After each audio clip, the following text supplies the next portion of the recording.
Hello, everyone. This is Abhivardhan from Indus Think and obviously the Bharat Pacific. After a long time, we're back with our Globalized Spaces. This is one of the Bharat Pacific Roundups as a part of the Globalized series. We have been discussing foreign policy and other things. We have also discussed the Data Protection Act in August.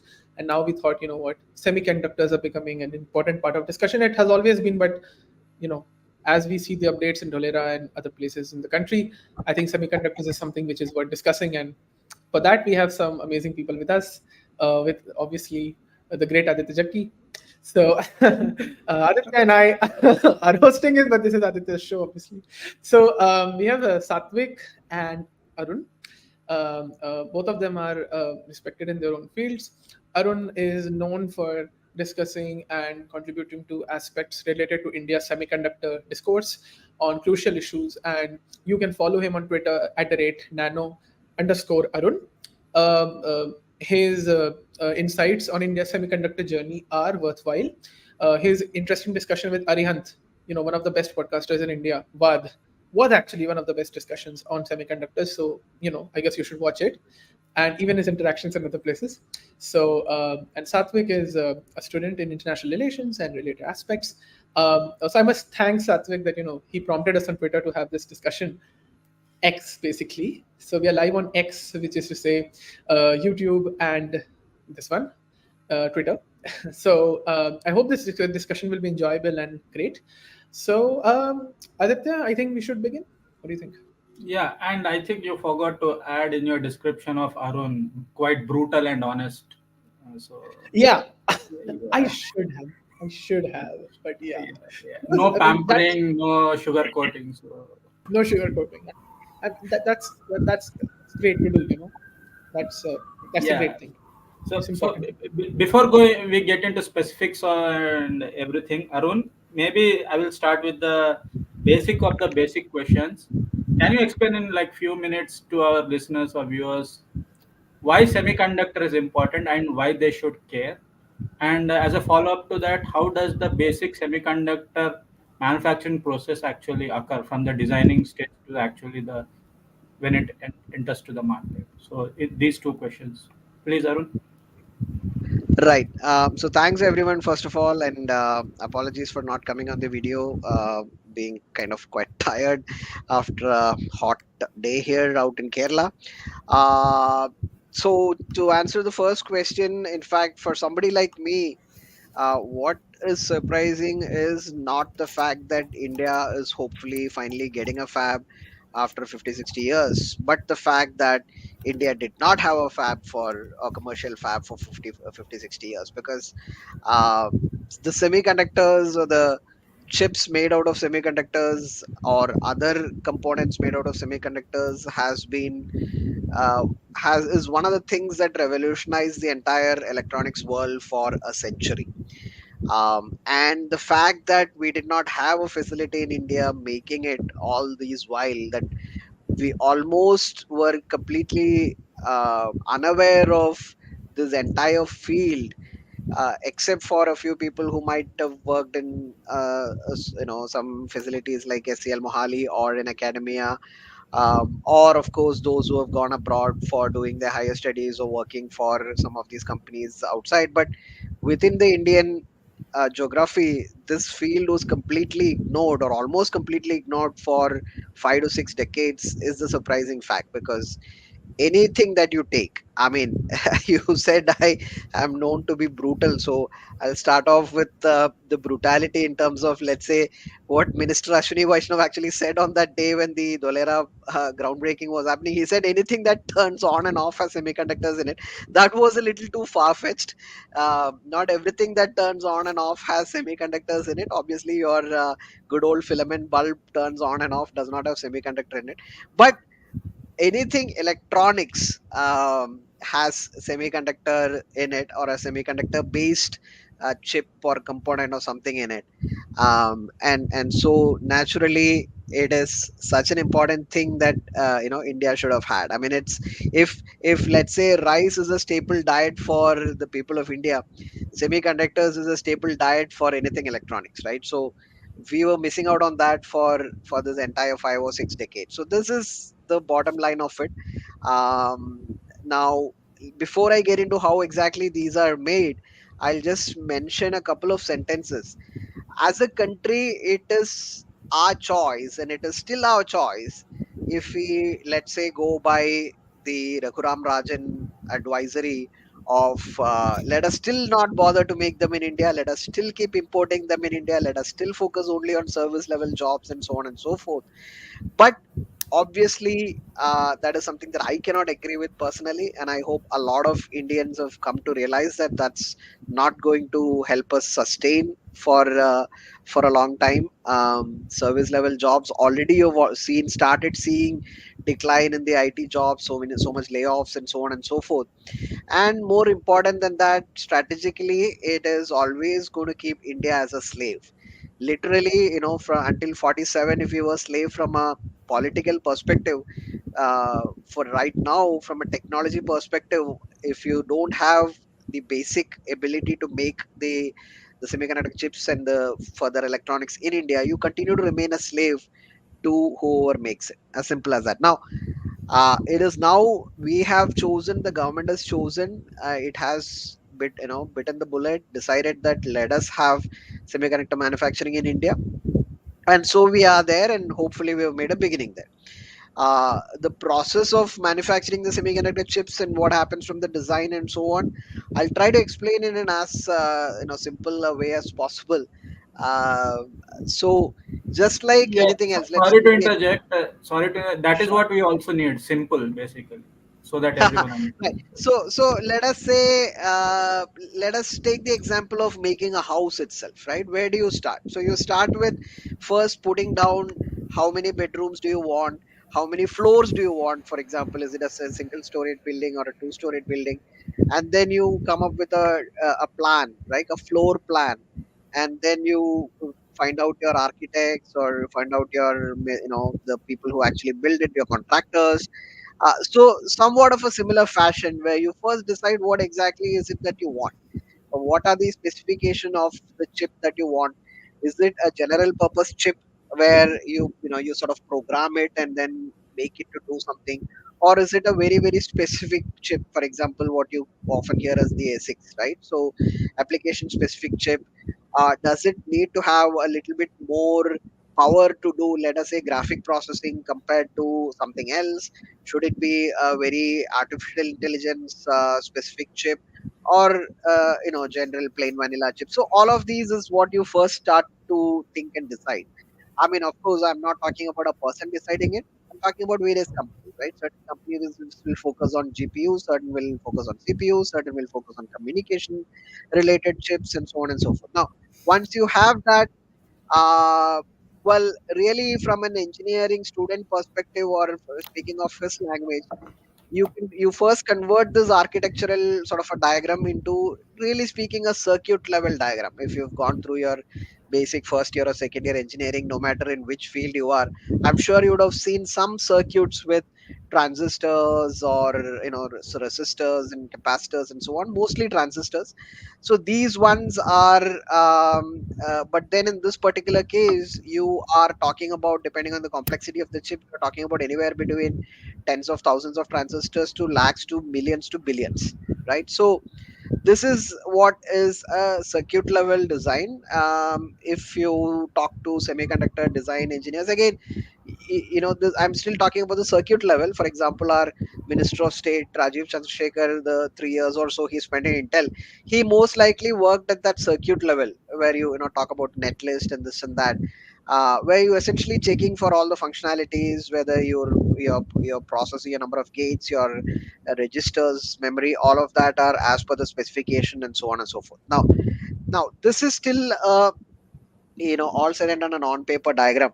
From that circuit level, you have to take it into what is called as a physical design, or sometimes called as a layout design, which is basically how the circuitry is all going to be eventually made on silicon. It is still a diagram, it is still a plan, it is still a design, right? But from converting that circuit level into a physical design, and there again you have various steps there, and of course most of this is automated, most of this is all standard stuff you use. So this is where, if you talk about supply chain, this is where some of these EDA vendors or the design automation folks like Cadence and Synopsys and all of those come in. Their tools help in all of these process steps, various steps.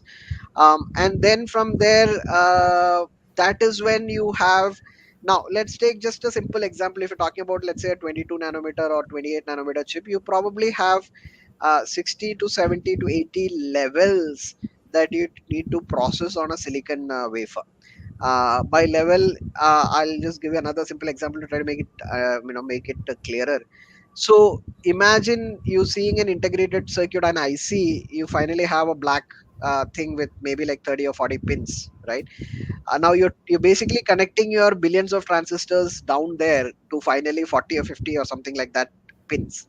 So how do you make these connections? You obviously need multiple metal layers, multiple wiring levels, where you connect these billions of transistors to this finally a few number of pins. So all of these levels, and between what you call as metal 1, metal 2, metal 3, metal 4, and between, to connect from metal 1 to metal 2, you need vias and so on. So these are all what I call as levels. So like this, and this is just on the, taking the connection part. Likewise, below the transistor also, inside the various transistor level, geographies, you have various areas where you do different kinds of doping implantation, so that different transistors behave differently and so on and so forth. I'm not getting into the details, hopefully, but so these all make it, 50 or 60 or 70 or 80 levels that you need to process in silicon wafers. And these are all part of the physical design. They're all together in the physical design. Now, this particular whole set of 50, 60 layers is what is sent into a fab. Now, once it comes to the fab, these layers are separated out. They need to do some, there are some things that are done on these designs, so as to make them print properly and so on and so forth. And then it goes through the whole automated process in the fab, where all of these levels are printed on the silicon. After printing them, they go through sometimes etching, sometimes sometimes deposition, so on and so forth. So this whole package of steps that happen in the fab, that's what we often call as the fab technology, or if you want to call it the fab IP, and so on and so forth. And a lot of this is automated, but as I said, these are tens and thousands of steps, and you need to have precision in all of these steps. And you need to do this in a large scale, where you don't have any failures, or you have very little failures. So this is what happens in the fab. And once these chips are fabricated on the wafer, then they are cut into, so multiple chips are fabricated on a single wafer, and then they are cut, tested, and packaged into those black cases. So that testing and packaging historically used to be together with the fabs, but with time, that cutting and packaging and testing, all of that started getting outsourced. That is the OSAT. And now you have the OSATs also coming up in various geographies. And once it's packaged, obviously it's sold. Again, within the fab also, there are two models, where some of them do it as contract basis for design companies, whereas somebody like Intel does both its own chips also, and it also these days do it for the others. So let me stop right there. This is kind of the high level picture of the whole supply chain, but if there are specific questions, I'll be glad to go into more detail. Yeah, now that we are done with the like the basic part, like why is it important, and what it takes to actually go through the whole process of manufacturing a semiconductor chip.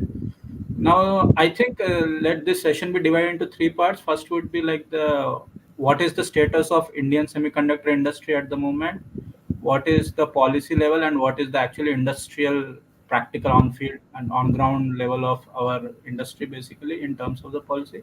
Second would be then what is the global industrial level, and the third would be the strategic picture, which would be like what are the strategic aims and etc. So, Satvik and Abhivardhan, do you want to start with the domestic Indian policy? Your questions or comments? I mean, I'll take one point of Satvik, which I think I found interesting. Now, Arun mentioned about the evolution of the journey so far. How packaging and other things have changed, and how OSATs have come up, and that's great. I think Satvik mentioned, and I kind of read about it. There was a 90 report on India semiconductor readiness. I'm pretty sure that somebody who's not in tech policy or industrial tech policy per se will not be able to understand the purpose of the report from an Indian perspective. To why does it matter? But in case you have read, so the question to Arun, like if in case you have gone through the report, uh, what do you think about India's semiconductor readiness? What's your view? So I'm not sure exactly which report you're referring to, but I might not have seen it. That's okay. I still get the question. So see, in terms of readiness, obviously starting off that we were decades late, right? So better late than never. Now, now, good or bad, the Indian way many times is very, very reactionary. In other words, you put yourself into a situation where you're already almost neck deep in water, and that's when you start learning to swim. So that's but then probably we Indians excel at that. I mean, look at the way COVID situation was handled, right? We were probably, I mean, initially there were concerns of how prepared we are and vaccines and so on and so forth. But then we did handle it reasonably well eventually. So likewise in semiconductors also, I think we are going to make our mistakes, or it's not going to be an easy journey. Definitely there are going to be of little bit of falls, and then you get up and try again. Now, is that affordable or not? That's a different question altogether. Obviously there is some bit of cushion that you have in certain things, but in certain things you cannot make mistake. But let's see how that comes up now. What is a little bit now again, if you compare some of the other countries, I'll just give an example. Don't I don't mean to generalize it, but just as an example, when some of the fabs came up in upstate New York, they, before even putting the first shovel on the ground, they had done so much of studies in terms of environmental impact, social impact. There are thousands and thousands pages of document, and these are all done even at a county level, not even at a state level, right? The particular county in which this was supposed to come, they have done extensive studies, uh, then discuss with the state, so on and so forth. Now, if you look at the Indian scenario, really speaking, and even now, there is still no proper document as far as I can see in terms of what is it that is promised by the company which is putting up in terms of the environmental impact and so on, right? We still don't have it. I don't still see it. When I But talk to then the right, one go one ahead. thing to interject is that when I talked to one of the people who were writing this report, is that they talked to a lot of these semiconductor companies, like, and they said that they consider over 500 different factors when it comes to local semiconductor fab production, even including local gravity. It gets to that Yes, level of minutia. yes, yes. And none of these were that detailedly studied or documented. But still we are taking off, right? And that's where I say that the Indian way many times is where you kind of learn these along the way, or struggle through this along the way. That's how it is going to be. I mean, and that is part of the reason why you have a 50 to 70%, 50% from the central government and 20% from the state government incentives, because in fact, if you read the policy, if you read the document which actually put up the policy with the incentives, it actually admits that we don't India doesn't have many of these infrastructural elements and the preparedness, and that is why these incentives are given, right? Now, having said that, I haven't visited, for example, Dolera or Sanand or any of those places. But what I feel is that some of these things, I probably you're going to come to that in a little later. But what the government also should try to avoid is this unnecessary pressure. For example, again, the brutal man that I am, the minister should not be, keeping on making statements that the first made in India chip is going to come out in December of 2024 and things like that. First of all, that made in India hardly makes any real sense, because if he means the micron facility, it is only packaging the chip, it's not really fabricating the chip. And if you are talking about, if you are claiming packaging the chip as made in India chip, then anyway there are other companies which claim, Sahasra Semiconductors for example, which claim to be doing it. Now what happens is that these kind of statements puts the company in undue pressure. And even for that matter, the Tata PSMC fab that is going to come up in Dolera, 2026 is what the date is being given. Again, it's pressure. I mean, I'll be the happiest person if that happens, it actually comes out. But uh, there are there are at least there's one person whom I spoke to, sort of from inside the company that is trying to do it, though he's not exactly related to this project, and he was mentioning worries of, I don't know how we're going to do it. So that should not happen. At the same time, it's a the government has to be supportive. It has to facilitate these things, avoid all these delays in whatever it is. Let the company go through it and let them figure it out. At the same time, do not create roadblocks and things like that. But beyond that, don't give these pressurizing kind of deadlines and things like that. Um, but then, going back to the essence of your question, are we ready? If and I can almost tell you, if any country which is currently known to be good with semiconductors, Taiwanese or Americans or even Singaporeans or any of them, come and see, oh, what have you done as a groundwork to make sure that this project is going to be successful, I'm pretty sure most of them are going to be disappointed. And that is exactly why not too many people came also, right? But having said that, they don't know the Indian way. Right? We learn it the hard way. So I'm eventually confident that it will happen, but how much of collateral damage will be there in the process, we'll have to wait and see. Mhm. Yeah, just for Um, clarification, I have to mention what he means by Indian way. Indian way is usually when it comes to day-to-day due diligence, we are quite not up to the mark. Of course, there are state capacity issues, resource constraints, etc.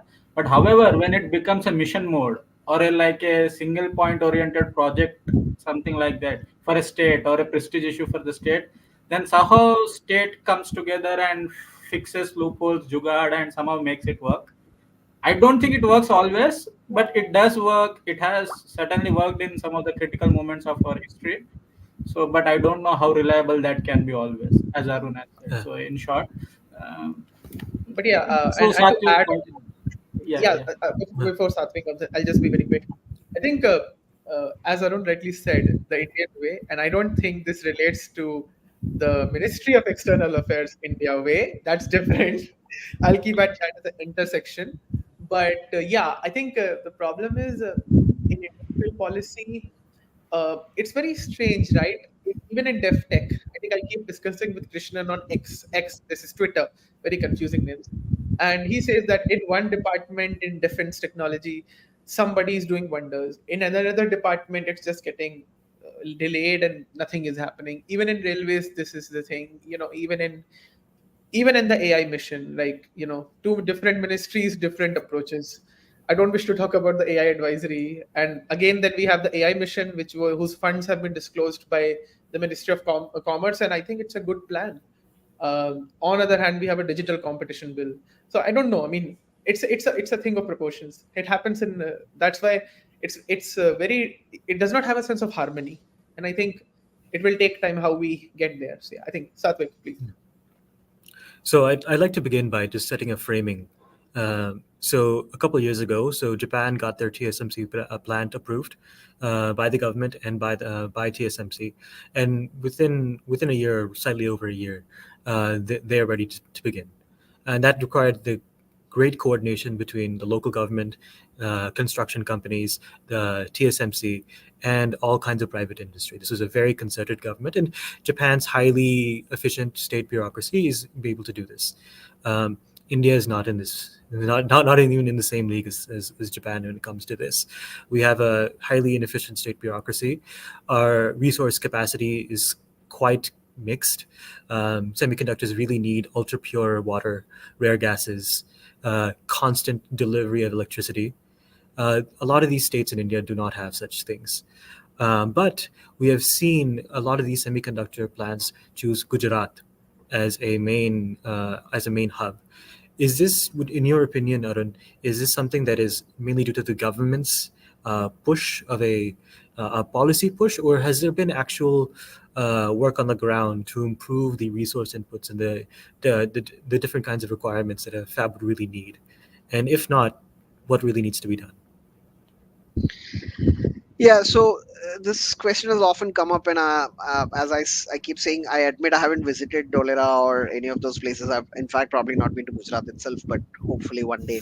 Anyway, so two, three reasons is what I feel. One, of course, there's been an official statement by the minister, by Ashwini Vaishnav, saying that the chemical industry that is there in the Dahej area is one of the main reasons why the semiconductor plants are coming up in Gujarat. Well, I take it a little bit. I give him the trust. I mean, I trust him on that, but that's cannot be the only reason. There, I mean, transportation from elsewhere is also not a big deal.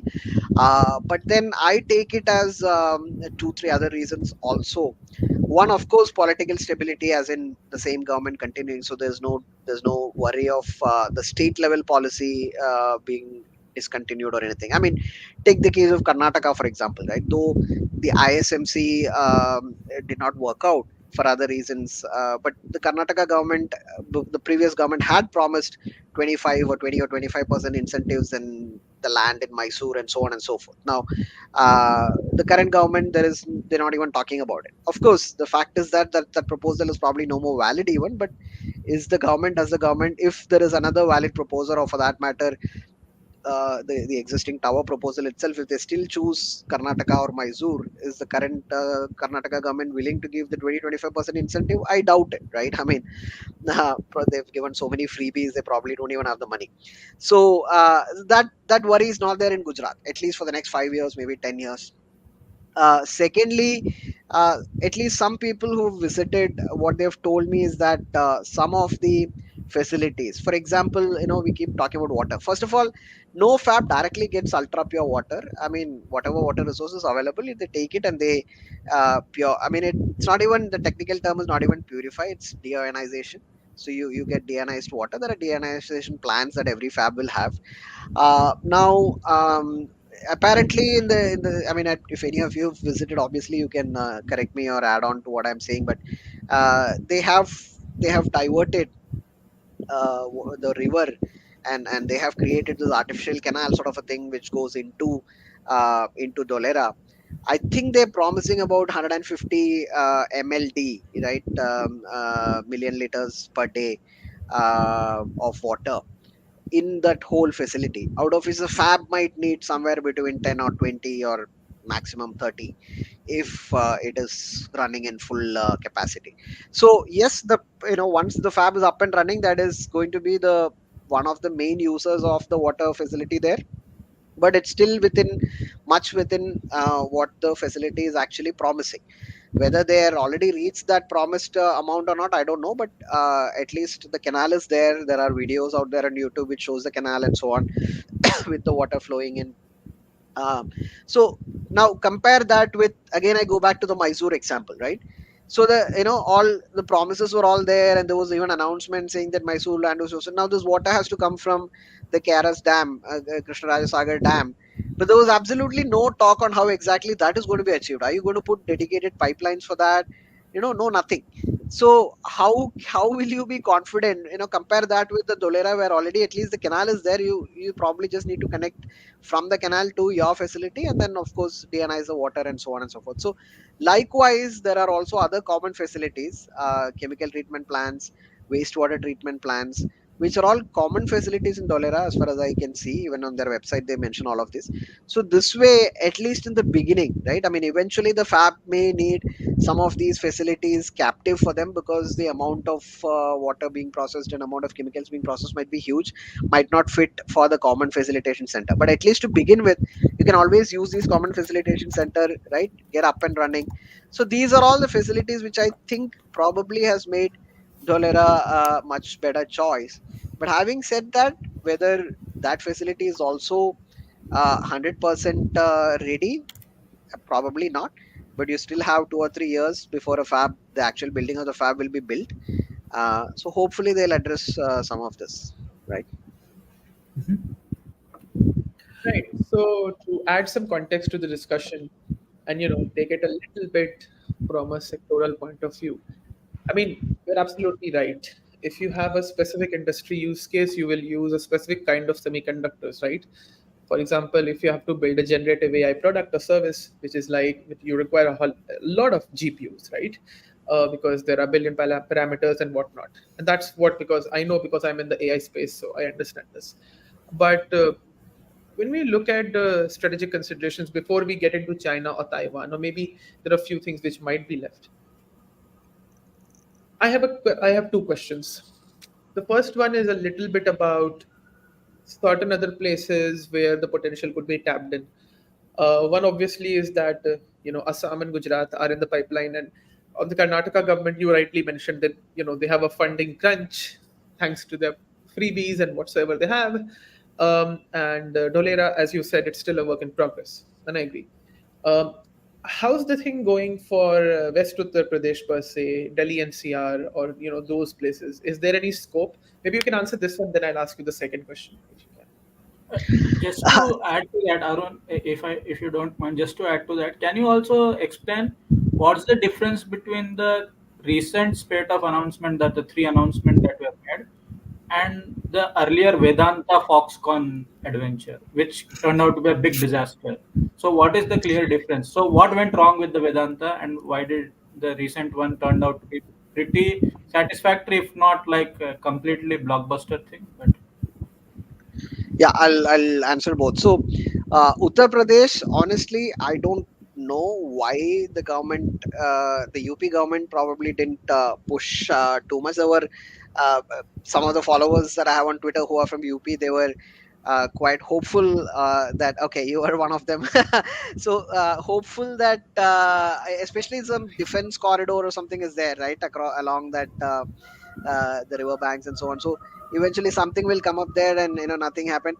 Now I really don't know what didn't click, but I believe that there are other kind of last mile businesses, like even the display, Samsung's display units and things like that, which are probably coming up there. The fab itself, why it didn't really happen there, not sure yet. Again, I haven't examined in details. And also maybe UP was a little bit late in terms of coming up with some semiconductor policy also, if I remember it right. I could be wrong, but if I vaguely remember that Gujarat was much earlier in terms of its policy. But in any case, again, it's not yet a closed chapter, right? I mean, look, there is also this whole discussion of, should you cluster them? Let's say there are multiple fabs coming up in India over the next 5 to 10 years. Should you cluster them all in one place, or should you diversify? It's a you can argue from both sides. Clustering has its advantages, at the same time they have its disadvantages, right? I mean, one particular state goes into a little bit of water crunch, or whatever crunch, or whatever possible problems, the whole thing is stuck.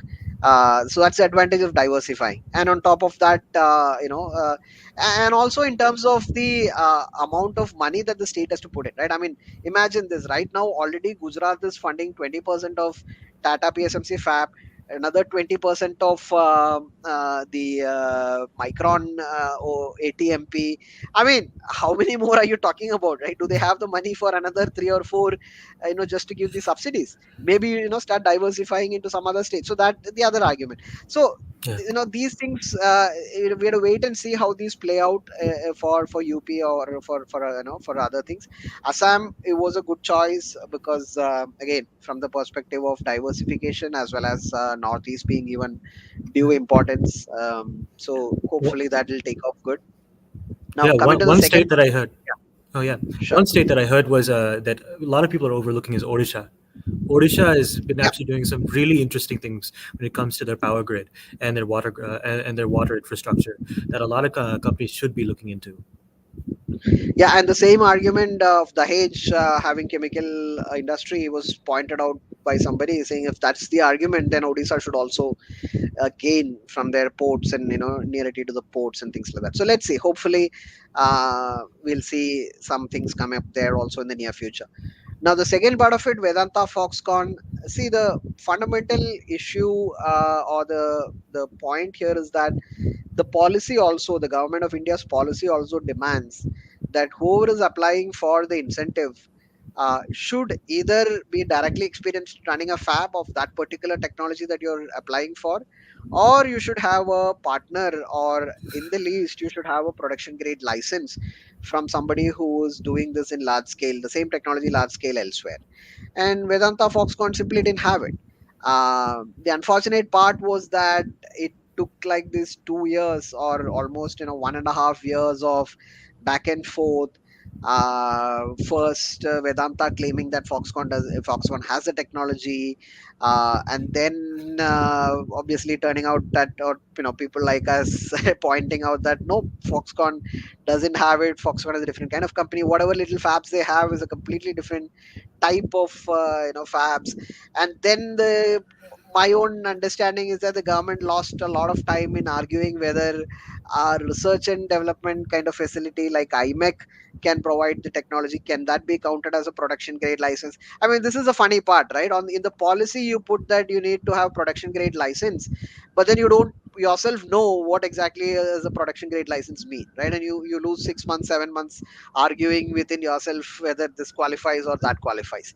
So this is and all this while maybe the government was also giving Vedanta a long rope, that you go and talk to companies like ST Micro. I mean, for so many days it was in the news that Vedanta is getting technology from ST Microelectronics, this that, and nothing happened. So bottom line was that they didn't have that license, they didn't have the production grade license. uh, when India is, see, the technical aspect of this is as simple as this. When you're trying to go into 28 nanometer or something, or even 40 60 nanometers, these are technologies that are developed over multiple generations. Though you call 28 or 40 or 65 as quote unquote mature node or older generation, this is newer to many, 5 or 6 or 8 or 10 generations behind you. And you can't directly jump into a 45 or 65. You can't do this from scratch in a high volume. You're going to lose a lot of money reinventing the wheel. So to begin with, you basically get, copy and paste something which is already running in a high volume fab elsewhere, and that is the right strategy also. And then once you have a base technology, whether it's 65 or 45 or 28 or whatever, and then you can build upon it. In the next 2 years, 3 years, you can move on to the next node and so on, provided there's money for you to do that transition, right? So when you have this, the first fundamental base one that you transfer should be such that after the go from the starting point of the so-called technology transfer, within the 6 months or maximum within the 1 year, the fab should be up and running and making chips in production. If you start doing this from scratch, you're going to get 3 years, 5 years, 6 years with no guarantee of it succeeding. So this was the fundamental idea. And even if you transfer from the so-called R&D fabs and so on and so forth, they don't have production grade technologies, they don't even have the whole stack. So that is what made the Vedanta Foxconn a failure. And then even now, both Vedanta and Foxconn have separately applied. But if they don't have a production grade license or a technology partner, it's not going to go anywhere. For whatever reason, the government of India, the mighty, doesn't reject any of this. They just keep sitting on it, probably thinking that you yourself get fed up with this and you withdraw your application. Well and good. We are not going to reject you. That's as simple as that. Yeah, quite interesting. So the second question which I was going to ask, and I think that can lead us to a little bit about strategic considerations to start with, because you pointed out something important, Before right? going there, Abhivardhan, so you are going Okay. into strategic there. Unless Satvik also wants to be going into that direction, I have one final point within this scope. Sure. Go on. Basically, Yeah. Arun,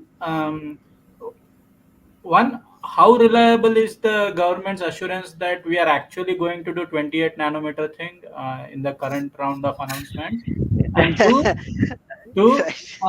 in relation to that, I have heard.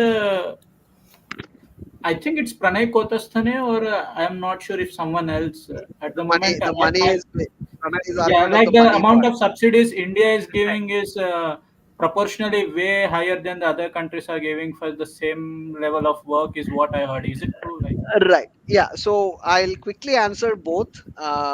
So and this is probably this is one exception where you can probably accuse me of deviating a little bit from that brutality and being a little soft on Tata PSMC proposal, because for somebody like me having waited for so long, I was like, okay, chalta hai here and there. It's not 100% what they claim, but chalta hai. So 28 nanometer. So really speaking, no, they don't have it yet. Okay, power chip. If on their own website, the technology partner is power chip on their own website. 28 nanometer. They have it in production for DRAM and NAND. They don't have it. They it's still in development for logic and other kind of chips. Now, having said that, the hope is that I believe they're also doing a fab in Japan together with some SBI. It's not our State Bank of India, some other SBI holding company or something in Japan. This news came almost 6 months back. After that, I haven't seen much of the news on it, but I hope they are doing it whichever way. The hope is that by the time, I mean, I believe the hope is that by the time the factory comes up in India in 2 years, power chip will have it in production for 28 nanometer also. That's what I understand from their whole wordings and so on and so forth. uh, but then to me, beyond a point, it's not that important, because definitely 40 and 40 40s and 50s and 60s they have in production. So even if India gets that, and even if we start making chips with that in the next 3 or 4 years, it's still a good beginning, and then we can always build up to the 28. Just to add to that, it's not easy, as in, to even this copy and paste that I spoke about, or moving to 28 and all. uh, Tata as well as Powerchip, both of them have to work extremely good, extremely well together, with sufficient support from the government. Again, long story, so I don't want to get into all the details, but there are nitty gritties, and you don't want a failure. I really hope that both the companies as well as from the government side, there is very good attention given to how this project is all coming up, and it takes off. Sorry, what was the other? Yeah, so the cost of it. Yeah, so the cost of it. See, the uh, 2 years, 3 years before, when I used to write, my estimate for a 28 nanometer fab of about 40,000 wafer per month capacity was somewhere around $8 billion. Now this one is, first of all, it says 50,000 capacity, so right away, straight away, almost 25% more. So the 8 becomes 10, right? In that sense, almost. It's not a linear calculation, but still more or less 10 billion. And then from the time I wrote my articles and I wrote my estimates, the equipment cost did go up. So you give them all of that, and one more factor is that we still have no clue how much is power chip charging for the technology. So as of now, the news that has come out is that power chip is not taking a stake, they're only giving the technology. So the license fee, right, for the technology, it could be in billions. It could be easily 1 billion. I mean, I would be surprised if the license fee is anything less than 1 billion. That will be dirt cheap. It can be 2 billions also, so you need to factor this also. Any other facility, the examples that Pranay probably gave, a TSMC fab in Japan or something, they don't have the licensing fee thing, right? Because they're directly investing, or they're directly putting up the fab. So this is the additional factor that you need to put in, and with all of that, it might be coming to 11 billion. And the final point is that the power chip chairman has said that we will give 28 and we will also help them to 22. So if indeed the agreement between Tata and Powerchip is that Powerchip will handhold them until even 22 nanometers is in production, and if this cost covers all of that, right, up to that level, then I think 11 billion is worth it. But provided the details of their agreement has still not come out. I'm not even sure if they've worked out the nitty-gritties of those agreement between both of them, but giving them that little bit of you know um whatever leeway there, let's hope they work out all of that. Yeah, so this kind of brings it into like one of my fundamental questions about how we are even like building this industry. So there's this model of you have this big conglomerate like Tata working with PSMC to bring on technology transfer, and then they become a big player in the semiconductor space in India. That is one model. Then you have the second model of you basically invite some other full company to have a direct ownership of a fab here. It'll be some foreign company, and we won't have control of it, but it'll be technology here that our engineers can absorb. There'll be just industrial capacity being born here. When you look at China, one of the first things that they did was they invited all these companies to come, and then after some time, they've let smaller contractors learn these technologies and bring them on. Which would you say is a more sustainable way of actually creating a holistic semiconductor industry, not just one company or two companies, but a whole industry? And I think The Satvik second, himself, just a second, Satvik himself in his short notes has mentioned that beyond Tata, of course, Vedanta is trying, but what other, who, who other is Reliance actually or trying to, Adani, yeah, trying to right? enter into the market basically? Is there any serious Yeah, effort being done by other players basically? I'll briefly mention that also, but let me first answer Satvik's direct question. Uh, Quickly, the second model will be much more efficient, much more faster, and so on, in terms of achieving the goal of having semiconductor chips fabricated on Indian soil, right? But the first model will help in terms of the revenue that the an Indian owned company will generate in that space is possible only with the first model, right? Because a TSMC putting up a fab in India, for example, theoretically, the revenue will still be counted in Taiwan, right? I mean, if you split the global market share by revenue of where the company is headquartered, Taiwan will take that share. So that is, having said that, as a technical difference between these two, the point is that uh, I'm pretty sure the government tried a lot for the second model, but nobody came. And why would that be? Because the top three, the TSMC, the Intel, and the Samsung, they are already they were already or they are already committed to geographies where they don't need. It's not a risk in the sense that they're already used to, whether it's Europe or US or Taiwan itself. They're all expanding in all of these geographies. So why would they really want to look at India where the readiness is much less? There is no proven, it's not a proven ground. There's no precedence. Now, who else is left? Now you have companies like Global Foundries or Powerchip or Tower Semiconductors who don't have the money.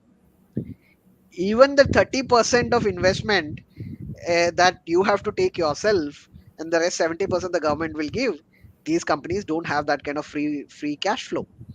So there it pretty much quote unquote ended, and then it became whatever comes, whatever works out. So you went with the Tata PSMC model. Having said that, at least as per the news that is coming out, the tower semiconductor proposal that is sitting right there is supposedly 100% tower owned proposal, which would fall into the second model. But then there's probably much of inside things happening there that we don't know exactly how it's going, because it could be related to ISMC threatening to sue Tower for breach of contract and so on. And quite clearly, I don't think Tower directly has that kind of money yet. So somebody is probably backing them up, saying you first get it started, and then eventually we will uh, pay you the money or whatnot. So to the bottom line is that, or rather, let me put it this way. For me, the first fab definitely, should not matter which model it follows. In other words, get it up and running. That would be the priority. And then seeing that if more companies, if somebody wants to directly invest, you're most welcome, because that will put us in a different kind of league altogether. I'm talking about if a TSMC or Samsung or Intel comes and is willing to put up their own fab there, even though it doesn't contribute directly to the Indian revenue in terms of the ownership of the company, but on Indian soil, see, you can slice and dice the semiconductor market share in various ways, right? So on the soil of that country is one way of dicing it, versus the ownership of the company is another one. So in that sense, they come and directly invest here, most welcome. I think we should encourage that also. And that also will bring, see, right now Micron is such an investment, though it's for an ATMP. And I think I probably haven't answered Aditya's one part of the question, where what is the difference between the three that got approved right now, compared to, let's say the Micron one. So Micron one is an ATMP, which there's a direct investment. It's not Indian owned, right? It's going to be US owned. Now you already seen one of the other companies, I forget its name, who co-located with Micron, because it's a supply chain company for them, and they're Fiji also Power. opening Yes, thank you. So they're opening their branch in Sanand also. So this is what some of these big players will bring. Whereas for Tata Powership, I'm not sure. They're probably still figuring out some of these things, right? Who's going to co-locate and so on and so forth. So both models have their good points. For now, we don't have a choice. Whatever comes, we take it. Hopefully, eventually, we'll have much better say in some of these things. Yeah. Before Now we we go can ahead, move on to the. I think we have covered most of the domestic part, so we can move on to the yeah. international part. Yeah. But there's yeah. Yeah, and I suspect probably Satvik, or you guys will have things to tell me rather than me having to tell you. Geopolitics is not my You know, my domain, but let's see. let's see. Yeah, let's see. I agree. I agree. So I'll tell you why we should discuss a bit about geopolitics. Is because this question is important, and I'll tell you why. So, I've been a part of certain discussions in all these tech policy conferences, and whenever any government of India guy comes, they talk about the same capacity and, I would say, cash flow problem and all that. And my question is, and I think I was trying to ask, is that uh, I think let's make it understandable to our listeners and viewers as to why is it that which are the specific sectors where China and Taiwan's presence when it comes to their own semiconductor influence. I would say resource capacity and all that resourcefulness is something which Indians must understand, like, right?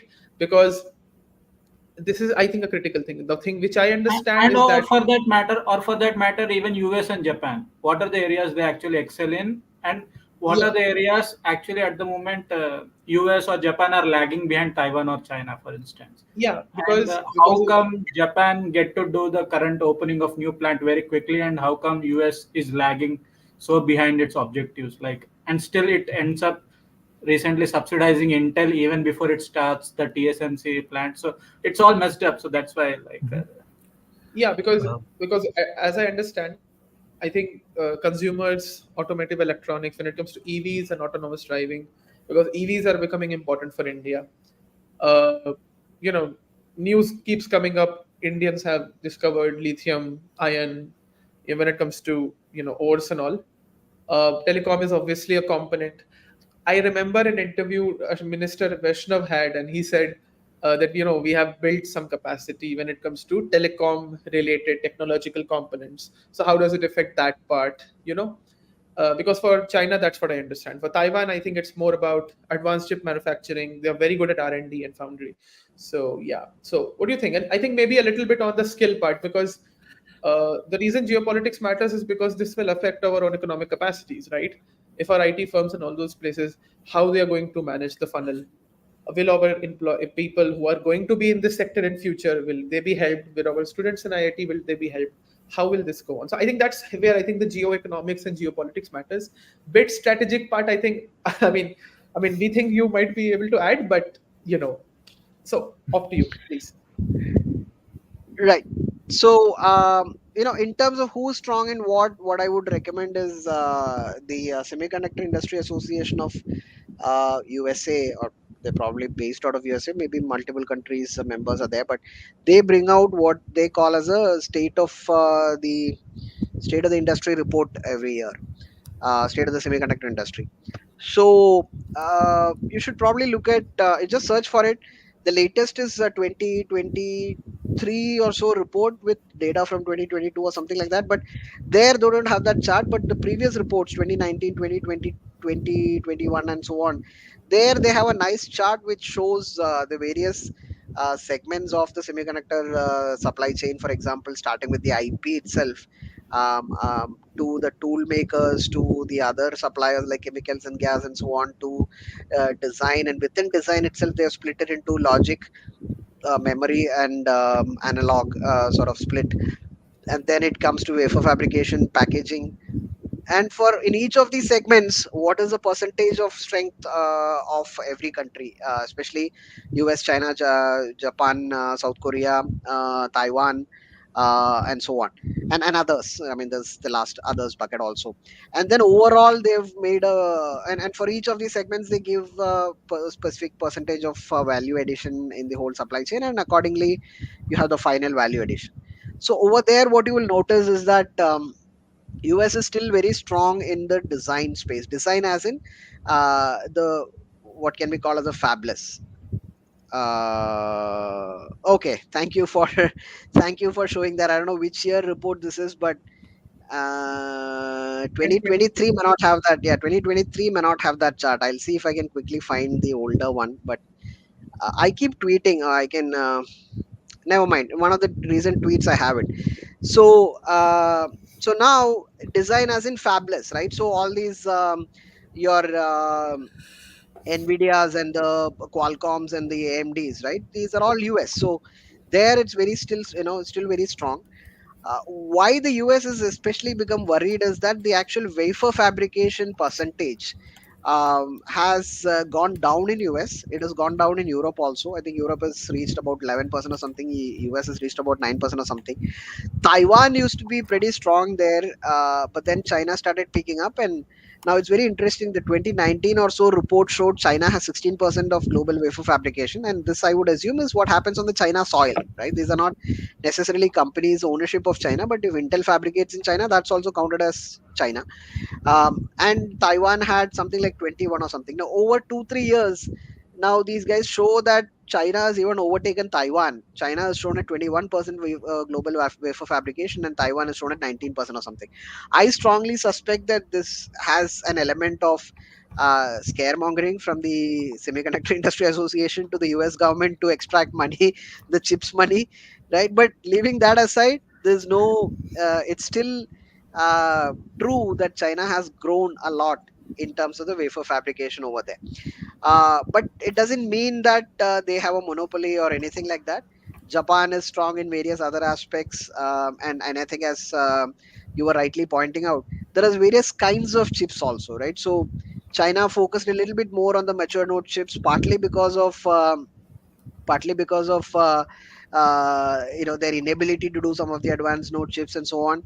uh, and also they are recently known to spend a lot of or give a lot of attention to compound semiconductor and so on and so forth, which are used for electric vehicles and things like that. So they've diversified. Japan story is slightly different. They were once like in the 80s, 1980s, they were going leaps and bounds. They were giving a tough competition to US. In fact, that's when US came up with this whole Sematic idea where they gathered a bunch of US companies and in a competition to Japan and to reduce Japan's market share, and the US succeeded in that. Ever since that, Japan went a little behind. They got stuck at around 40 nanometer. They didn't improve their they didn't go into more advanced nodes and things like that. And that is when they woke up. And now this, with COVID and things like that, they woke up. And as Satvik rightly pointed out, they're extremely fast in getting the TSMC factory up and running. Yeah, this is the chart. Thank you. Yeah, Yeah. that's the tweet and that's the chart, right? So if you can make it bigger or something, or maybe this is good enough. So it clearly shows, you can see on the top, the EDA and the core IP, the big long 72% or something is US. And then the design also, if you look at the logic, 67% or something is US. And even in analog, something like 37% or something is US. And overall design subtotal, it's still like 49% or something US. And then when it comes to equipment, you still have a 49% or something in US, because applied materials is US, and a bunch of others are also US. But then when it comes to wafer fabrication, and this thing is the one which I said is the quote unquote the scary part, where now it shows wafer fabrication 21% China and about 19% Taiwan. So has China really overtaken Taiwan in terms of wafer fabrication? I trust not, but America says so. So but in any case, the point is China has grown big there, and you can see the big chunk in the packaging that China owns, right? So this is what became worrisome for US, as well as the fact that China can compromise chips which are used in military purpose and things like that. So this is where they started pushing that let's have more manufacturing on our soil. Now, having said that, in terms of the skill and all, see, what I understand is that I mean, I had with me, when I was doing my masters, some of my colleagues there in US, right? Some of them were from Taiwan.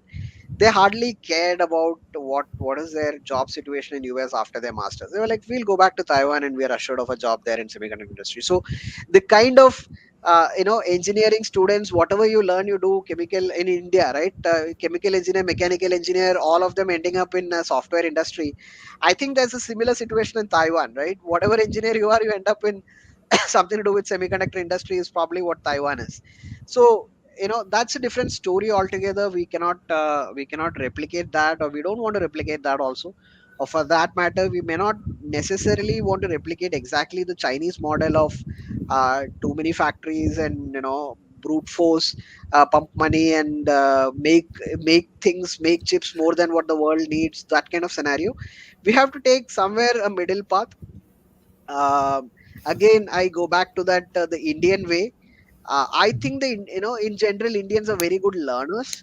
So we'll, and especially given the fact that you have there's no scarcity of talent, right? You have tons of engineers coming out of college, whether it is bachelors or masters or even PhDs. It's a matter of orienting them in the right direction, uh, getting them interested in the field, making them go beyond just academic learning of some of these things. They should start looking at the industry, learn industry, learn from other sources. Don't just depend on your professor or your even books. So this is what is going to define how the talent, how the skill is going to come up in India. So the net of all of this is that we definitely have something or the other to learn from every country's strength. Say, for example, from the US, we often keep talking about 20% of the world's design engineers, semiconductor design engineers, are Indians or people of Indian origin. But you look at the amount of money that India makes out of these, right? All these engineers are quote unquote being laborers for a US company or some other company, right? So how do you make that transformation? How do you make that change from being just merely contributors to an MNC to uh, people who actually contribute to the Indian companies or the Indian ecosystem? It's going to take time. This is where proper guidance and open discussion also many times is needed. uh, don't hype anything at the same time. Don't be in too much of a negative mode also. That so somewhere you have to have that middle path, and you have to have a focused effort on that also. So again, how exactly you achieve it and so on, nitty gritties, I'm not going to details of that. We can't do that in such a short talk also. But as a first step, and I think I said this in Arihan's podcast also, please have a solid team at the India Semiconductor Mission, right? People with experience, people with industry focus. Don't put part-time folks there. Don't put just out of college folks there. Don't put bureaucrats there in charge of India's most coveted India Semiconductor Mission, right? Yeah. So let me stop there. Yeah. Yeah, I mean, one thing to also point out in this whole industry thing is that, this is, I would say, the semiconductors are probably one of the most globally sensitive industries, in the sense that the cost cutting, the cost margins are very extreme, and that the way like, even if you look at some of these graphs, you look at Japan. Japan, even though it may be a shrinking percentage of things, the entire semiconductor industry is very dependent on chemicals from Japan. The cleaning chemicals, the precursor chemicals. Japan has a very strong presence there. And part of this is exactly why when you see this TSMC plant getting set up in Japan, is that there was already, like in the 80s and 90s, Japan was leading the world. In fact, what the United States is being afraid about China now, they're afraid about Japan then. And that they had a lot of this bulk talent that was just still there. They had a lot of this still residing in Japan, and the TSMC was able to tap into that, and these industries were able to tool up very quickly to assist this.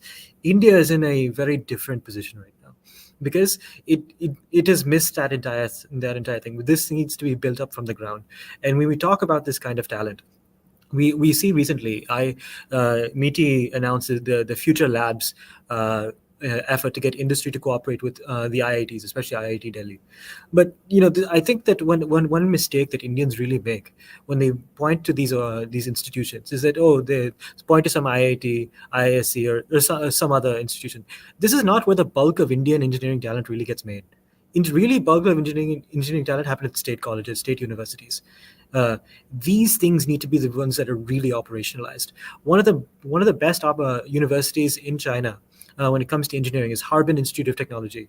If you're looking at the top universities in China, you would not be able to see this. It would be Tsinghua, Peking, Fudan, all these universities. You wouldn't see Harbin. But Harbin is where a lot of this engineering talent, electrical engineering talent, was really cultivated. If we in India really are actually thinking about really creating the talent for the next generation of semiconductor talent, we need to be incentivizing it across the board, not just the top level institutions. This thing really needs to be fixed. And also, electronic engineers, actually, I think, if I'm not wrong, they're mostly from those concentrated, even at the state level.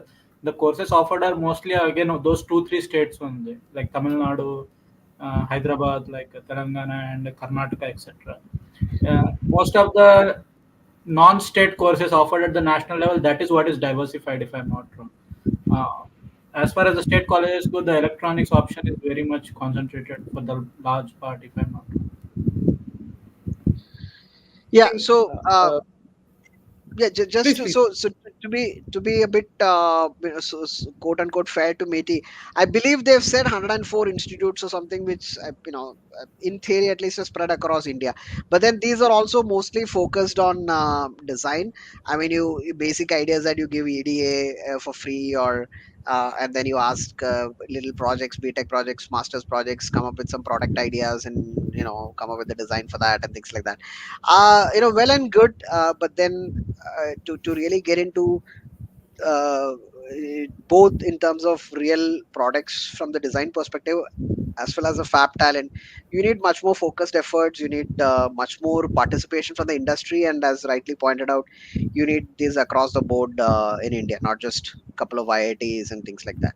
But yeah, let's move on to that. Let's hope, as I said, at some point probably Powerchip is going to, or whoever is a partner is going to give a warning or whatnot to the Indian government and all these missions that, hey, you guys have to step up, and this, you need to really pump up the gas to get this going. So at that point, I'm sure again back to the reactionary mode, the government will wake up and uh, act. Let's see. I mean, what's the point in having national champions if they can't fund your education? Right. Yeah, but Arun, like speaking of the international perspective, now the US, as you have said, it's a leader in design, still always has been. But beyond design, like it has been quite struggling with the recent subsidies and recent objectives to have TSMC plans, right? Now, how big of a setback is it that does US has to worry that beyond design, it still has the execution issues? Because I think it has largely got to do with the local laws, DIA mandates. That is what few of the reports say. I don't know how true everyone is. Uh, Like it could very much fact. It could also be like the propaganda from the other side. So there is that. But I mean, I'll add what I know about the US side is that when you compare the two TSMC facilities that are being set up in Japan and the US, you look at Japan's semiconductor facilities that are being set up are not modern, are not the cutting edge. They are, I think, the 20 nanometer side, whereas the US is trying to mandate a 7 nanometer fab. That is an order of magnitude more difficult to set up. And the fact is that Japan's approach was to start at a more legacy chip and then move up to 7 nanometers. The United States wanted 7 nanometers at the start, and that is very difficult. But there is a bunch of reportage actually blaming US administration for the execution issues, right? If I'm not There wrong. there are administrative issues, of course, and this is probably due to the U.S. work culture and the different kinds of TSMC criticized that that U.S. engineers are not willing to work 20-hour shifts or XYZ or work on the weekends. This is some work culture difference, and honestly, I think this is possibly the U.S. Not having like almost losing experience in industry and not getting used to the fact that they're not leading the world in some things anymore, and that they have to get really back into that mindset.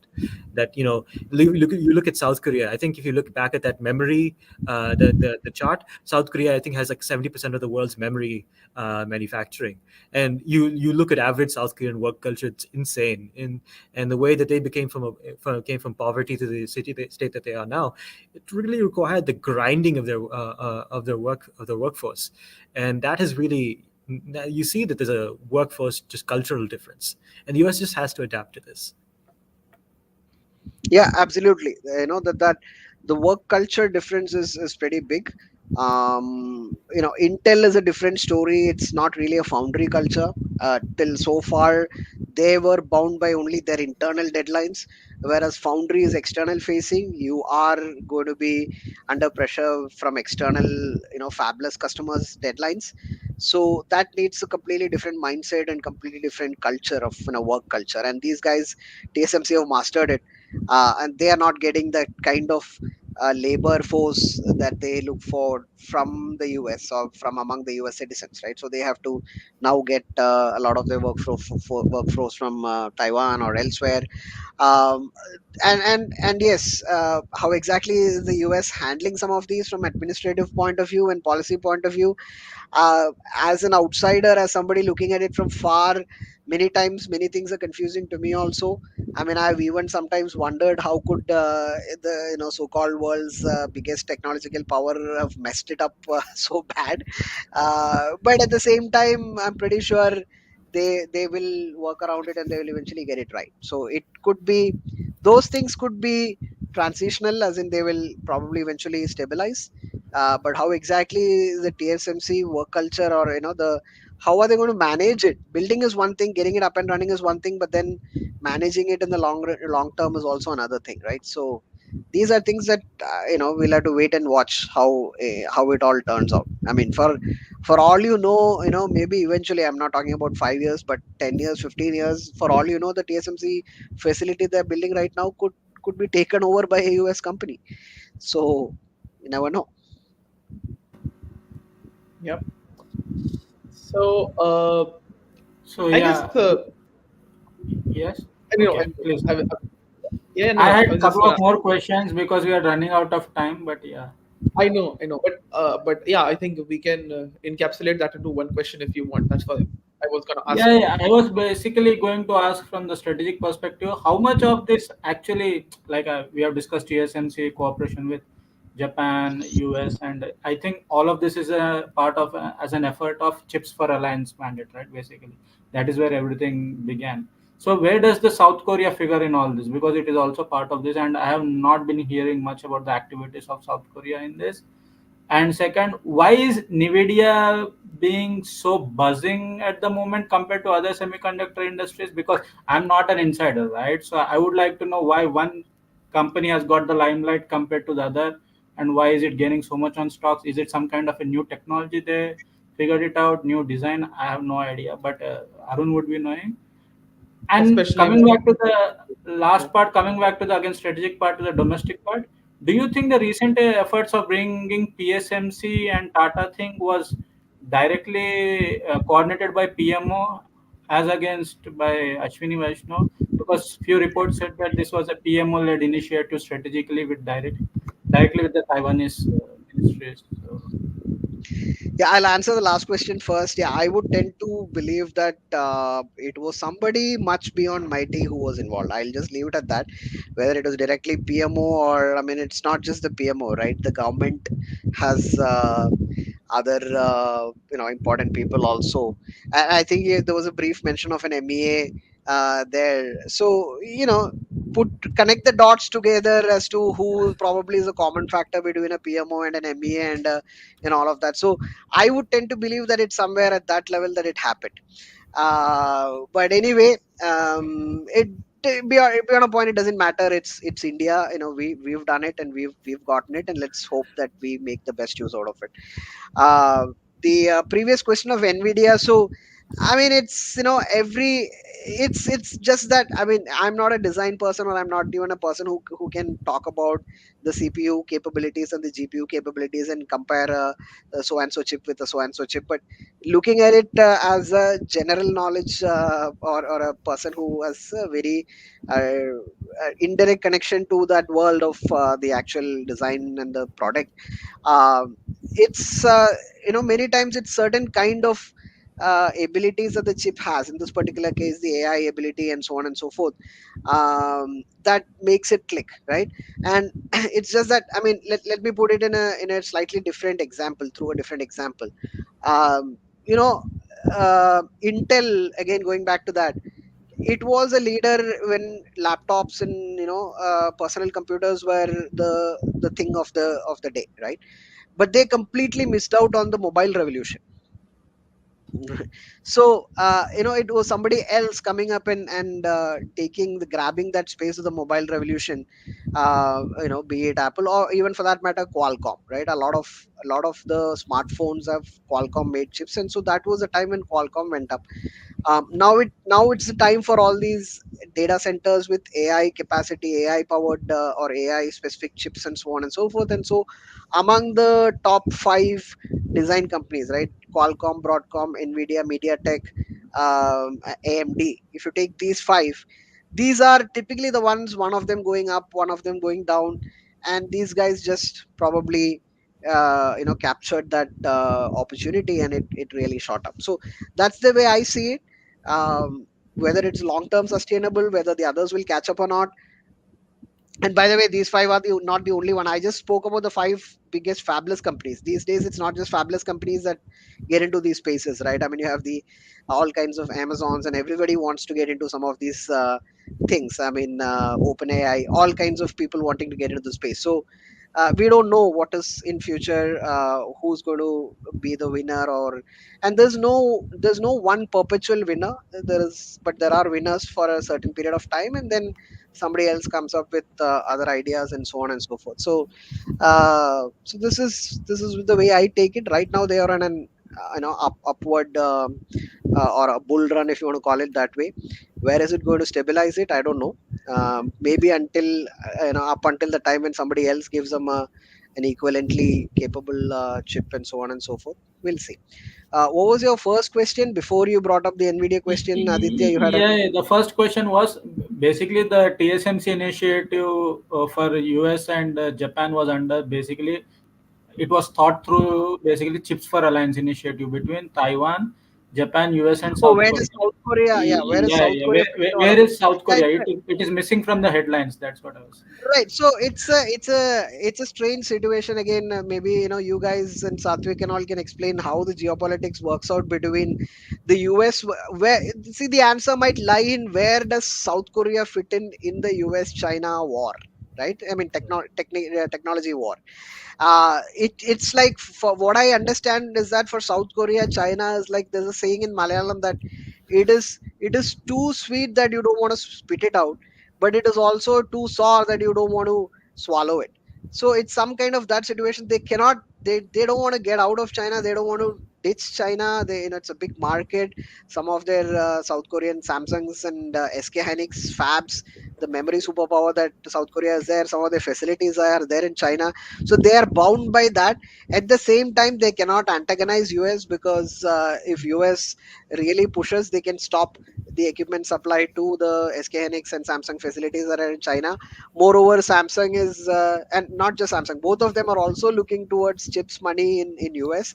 So these are all intertwined. And to make it more complicated, there is also Japan and Taiwan, right? And I believe somebody has told me that these three triangular folks, Japan, Taiwan, and South Korea, have like a love-hate relationship when it comes to China. It's more like a, I mean, it's there's no like Yeah, simple way to explain it. This is what I've heard from many yeah, people. yeah. So yeah, please go ahead. Yeah, so there was a recent article talking about how SK Hynix had its semiconductor equipment that it was supposed to sell to China now just sitting in warehouses because Right, the US bans. And these are right. I mean, this is just such a major part of the relationship. But I think one thing that we don't realize is that whenever these countries do want to diversify, especially South Korea, they haven't been choosing India; they've been choosing Vietnam, because Vietnam has very ready access to Chinese capital. It's in the ASEAN market. And it's also it is also seen as diversifying. Whether it really is diversifying, I disagree with it somewhat. But this is some, and also Vietnam is also providing consistent electricity, and it's a developed country, so there is that level to it. But there's also some kind of, I would say, some level of hesitance in South Korea, mainly because they are memory superpower. And memory is, when you compare it to other logic chips or FinFETs or MOSFETs, or that memory is actually something that is very competitive. It is something that that if you that South Korea has a very big edge on, and the more that they try to export this kind of knowledge to other countries, the more risk that they're taking, because it is much harder than others. Then what Yeah, is all this news about South Korea or Samsung helping India to do its own work in building semiconductor yeah, ecosystem? Do I think as you Satvik buy said, that? yeah, yeah, I think as Satvik said, they are quite protective about it. And I've also heard, and maybe Satvik can throw some light on this aspect also. Even with Taiwan, it is going to take time for both India and Taiwan to learn how to work together. There are going to be cultural differences. There are going to be, tough times of learning from both sides and everything. And I've heard that it's going to be much more tougher with South Korea, if at all we tried, right? So that is probably another aspect. Long back I had written an article saying that, look, there is always this competition of who has the, I mean, India is a big market for smartphones, right? And there's always is one of the Chinese, Xiaomi or somebody, going up versus Apple versus Samsung in India, in terms of who gets the biggest market share of Indian smartphones and things like that. And long back I had written an article saying that, okay, let's strike a deal. We will help Samsung get a better market share of the mobile phones, and in return you build a fab in India. But these things are, I mean, probably not as easy as that. There is much bigger considerations at play here. And Hmm. Samsung itself is in a tough spot in terms of their competition with TSMC, and now Intel is picking up. So their focus and their priority, I mean, if you ask them to give a list of 100 priorities, probably trying to put a fab in India is not even going to Yeah, figure in that top yeah, 100 priorities of Samsung. So that's where it's, yeah, it doesn't work out many times. yeah. But yeah, And Satvik, you typically, But want do to add? you think? and Okay, yes. and typically when India tries to interface with a lot of these semiconductor power countries, a lot of it does not happen at the private level, private to private. It's government to government. Recently, there was a trilateral roundtable between the U.S., India, and South Korea in Seoul, and it had like national security advisor level representation from all countries. And this is like they talked about semiconductors, electronics, all these things. So there is like at least government interest. The real problem is getting private interest. And if you look at like the main areas, like if you look in the last couple of years, like what is the area that has received the most semiconductor investment? You won't see any of these big things. It's Malaysia. Like Penang in Malaysia is what's really getting a lot of the semiconductor investment, because they've made themselves open to China, to the US, to South Korea, to everyone. So what we as Indians have, like as a inherent block, is that we don't have as much acceptability for Chinese money and Chinese capital. Of course, there's there's security concerns and all these things that really matter. But the reality of the day is that at the end of the day, it's going to make us less competitive when it comes to ASEAN countries. So we really need to start thinking, okay, if we cannot be as cost competitive as ASEAN countries because they're connected to China, what ways in which India can provide value? And that's the thing that that these companies are really going to be looking at. Countries can look at long term. Okay, the market share is going to be big. This is a big country that we can do all these things. But companies are going to be looking at what is the way. How does this affect my production costs? How does this affect my profits? What is my quarterly report really looking at if I invest in India? And India really needs to start putting the emphasis on giving these companies what is the benefit for investing in India.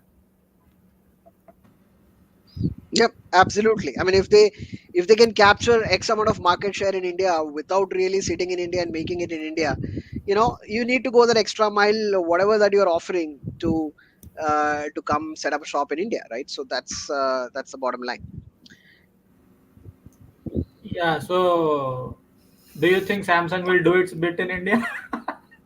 but Yeah, well, not an easy answer. I mean, they have their display facility somewhere in I mean, it's basically a display assembly facility somewhere in Noida or something. So it's not as though they're completely new to this.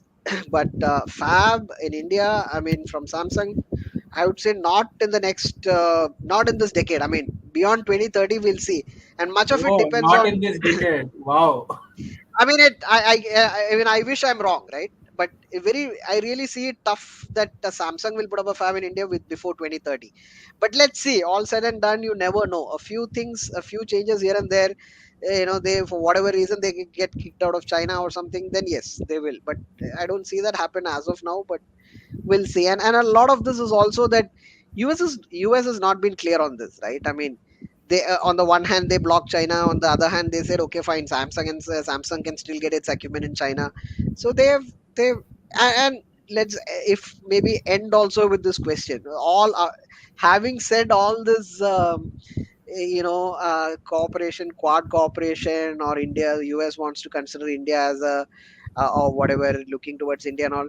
What really has US done for India in the fab space? Yeah, of course, in the packaging space, Micron they is putting up shop in India, but beyond that, how much has US been willing to quote unquote help India in this space, right? So I I mean, I mean, would say and that there is a block here yeah, because that if the U.S. needs to, they're setting up fabs. First of all, the U.S. fab expertise has been withering, and they need to build up fab expertise themselves. That is why they're having all these TMC investment, trying to build up fabs in the U.S. Because when you're looking at production scale and when you're looking at the competitiveness, the U.S. hasn't been competitive in the fab space for over decades. So they need to really relearn this talent, and then they would need to justify to their own citizens, okay, if we're not going to be investing it in here, why are we investing it in some other country? There is the basic ask that every politician will need to answer, every company will need to answer, like why set up there when you could set up here? So there is something to be made. There's something to be said about US India cooperation in this fab space. But first, that both countries have domestic audiences to speak to.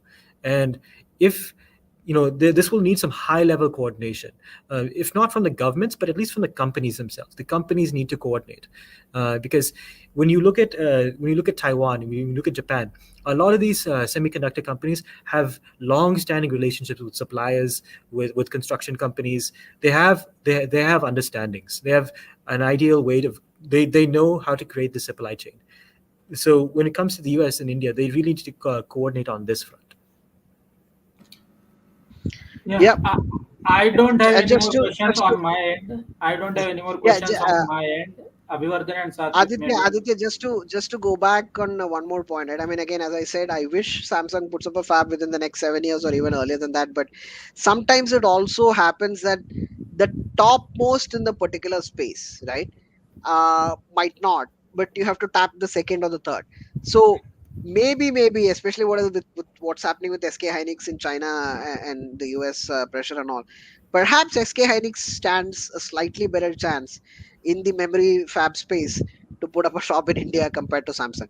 In looking at from that perspective, but in terms of the ability, in terms of the amount of, I mean, I think Samsung is like they have so much cash. I believe recently there was some news about they were accumulating a lot of cash, and there was a lot of talk about who are they going to acquire. So these guys have cash is not a problem for them. So in that perspective, Samsung has a much better probability. But eventually, all of this depends on so many other factors, including how they are doing.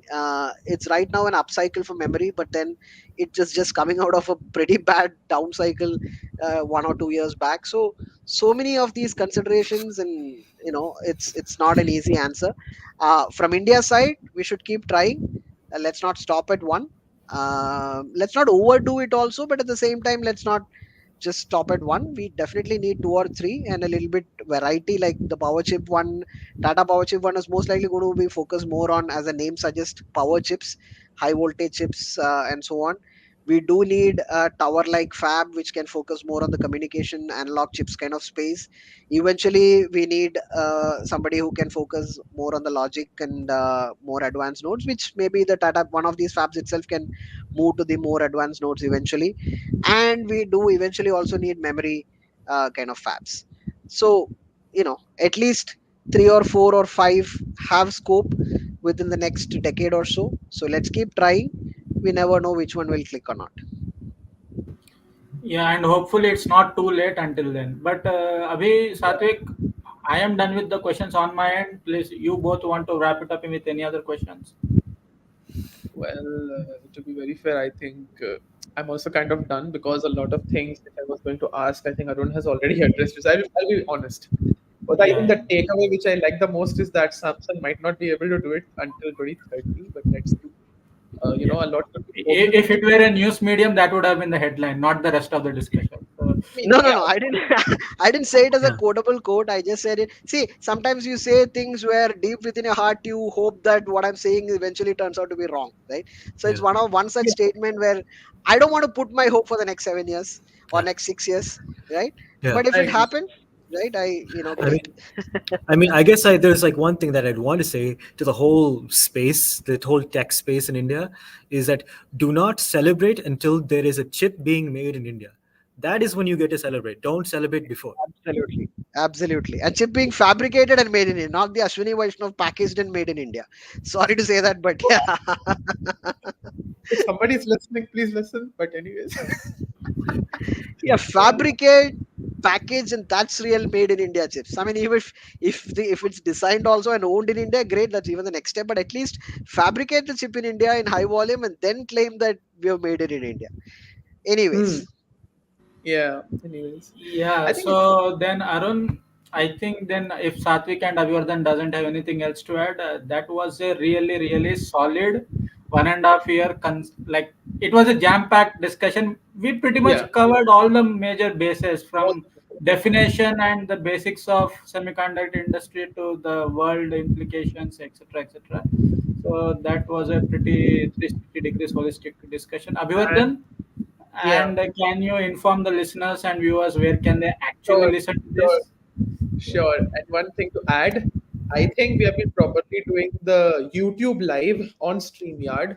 I think nearly after a year. I'll be very honest. I think the last one we did was with Soleiman or Sana.